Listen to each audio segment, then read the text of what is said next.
Mtoto huyo aliyemaliza darasa la 7 mwaka huu katika skuli ya msingi Muna iliyopo Unguja alifika kisiwani Pemba hivi karibuni kwa matembezi nyumbani kwa bibi yake ya maeneo ya Mtoni Chake Chake Pemba, ambapo ndipo alifanya tukio hilo la kujinyonga hadi kufa lililoacha huzuni, simanzi na majonzi makubwa kwa familia na majirani. Ndo tunamwangalia asubuhi katika kuamka leo, ndo tukamkenda nikamchukulia mswaki akajiswaki chooni kule. Wakati wa kumaliza akaja ndani kulala. Sasa katika kulala hivi, lakini ndio mie ninashughulika huko naosha vyombo na nini, naja mbona mtoto naona kimya, nikashituka kumwangalia ndani, kumbe kashajitundika. Sina habari muda wote, mimi nakosha vyombo. Matatizo ni hivyo, ni wasiwasi tu.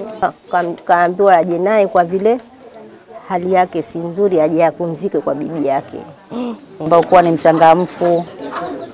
Kwa hiyo imeumiza kiasi fulani, na nimepata taarifa asubuhi nilikuwa narudi kutafuta kitoweo. Kufika njiani pale nikaambiwa kuna msiba. Sasa nilikuwa sijajua kitu gani, nikaambiwa kuna mtoto kajinyonga kwa Bikiembe. Na nilipopata taarifa kusema kweli nimehuzunika sana. Katika tukio hilo, mkuu wa wilaya Chake Chake Mgeni Khatibi Yahya amewataka wazazi kujitahidi kukaa na watoto wao ili kutatua changamoto zinazotokea. Tukae nao karibu watoto wetu, tuone mabadiliko yao. Kama kuna kitu hakiendi sawa, basi tuweze kukirekebisha. Lakini chengine sasa, tuendelee kutoa elimu. Sisi serikali tutoe elimu kwa jamii, lakini na jamii kwa jamii tutoe elimu kwenye swala zima hili la malezi. Niseme walimu wa madrasa, walimu wa skuli, kwa pamoja basi tutoe elimu kwa vijana wetu ili kuepusha hivi vifo ambavyo vinajitokeza mara kwa mara.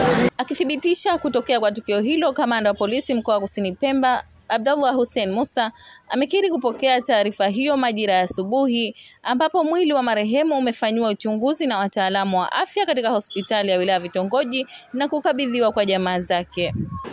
Mnamo tarehe 19 mwezi wa 11 mwaka 2025 majira ya saa 1 za asubuhi huko maeneo ya Mtoni, shehia ya Madungu, wilaya ya Chake Chake, mkoa wa Kusini Pemba, Muntasiri Sefu Muhene ana umri wa miaka 15, mkazi wa Mwera Unguja, alikutwa amefariki dunia baada ya kujinyonga kwa kutumia waya wa pasi ya umeme ambaye alikuwa ameutundika juu ya dari. Hakika mauti ni mlango na kila mmoja atapitia mlango huo.